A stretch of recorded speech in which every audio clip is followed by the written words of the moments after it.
Welcome to மிதுஸ் kitchen. நம்ம சேனலில் வந்து இன்றைக்கி ஒரு இன்ட்ரெஸ்டிங்கான சட்னி ரெசிபி தான் வந்து பார்க்க போகிறோம். இட்லி, தோசை அண்ட் பனியாரத்துக்குலாம் வச்சு சாப்பிட்ற மாதிரியான ஒரு சைடிஷ் ரெசிபி தான் வந்து இது. ரொம்ப சிம்பிளாக இருக்கும். மறக்காம நீங்களும் உங்கள் வீட்டில் இந்த ரெசிபி ட்ரை பண்ணி பாருங்கள். ஒரு பேனில் வந்து 2 டேபிள் ஸ்பூன் வந்து கடலெண்ணெய் சேர்த்துட்டு, ஒரு பெரிய வெங்காயம், 4-5 பூண்டு பற்கள், 2 வரமிளகாய், சின்ன சைஸ் தக்காளி அப்படிங்கிறனால ஒரு 5 எடுத்திருக்கேன். நீங்கள் வந்து பெரிய சைஸ் இருந்தால் 2 மட்டும் சேர்த்துக்கோங்க. இதெல்லாம் நல்லா வதங்கி வந்ததுக்கு அப்புறமா ஒரு 1/2 கப் வந்து வறுத்த வேர்க்கடலை வந்து சேர்த்துக்கோங்க, அதாவது நிலக்கடலை. இது கூடவே ஒரு பிஞ்ச் வந்து புளி சேர்த்துக்கோங்க. உங்களுக்கு புளிப்பு ரொம்ப பிடிக்கும் அப்படின்னா இன்னும் எக்ஸ்ட்ராவாக கூட சேர்த்துக்கலாம். இது கூடவே 1/4 மூடி தேங்காய் அண்ட் ஒரு கொத்து கருவேப்பிலை அண்ட் இந்த ரெசிபிக்கு தேவையான அளவுக்கு சால்ட்டு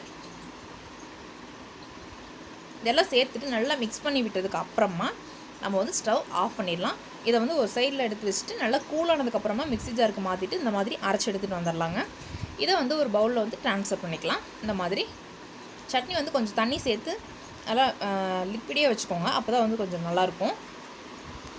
நம்ம வழக்கம் போல் தாளிப்பு மல்லியை அதே மாதிரி எண்ணெய் ஊற்றி கடுகு உளுத்தம் பருப்பு, ஒரு பிஞ்ச் பெருங்காயம், ஒரு கொத்து கருவேப்பிலை, 2 வரமிளகா மட்டும் போட்டு நான் தாளிச்சிருக்கேங்க. அவ்வளோதான். தாளிச்சு சட்னியில் வந்து ஆட் பண்ணிவிட்டு நல்லா மிக்ஸ் பண்ணி விட்டுறலாம். இந்த சைடிஷ் ரெசிபி வந்து ரொம்பவே நல்லாயிருக்கும். நீங்களும் மறக்காம உங்கள் வீட்டில் ட்ரை பண்ணி பாருங்கள். மறக்காமல் மிதுஸ் கிச்சனுக்கு எல்லோரும் சப்ஸ்கிரைப் பண்ணிக்கோங்க. தேங்க்யூ.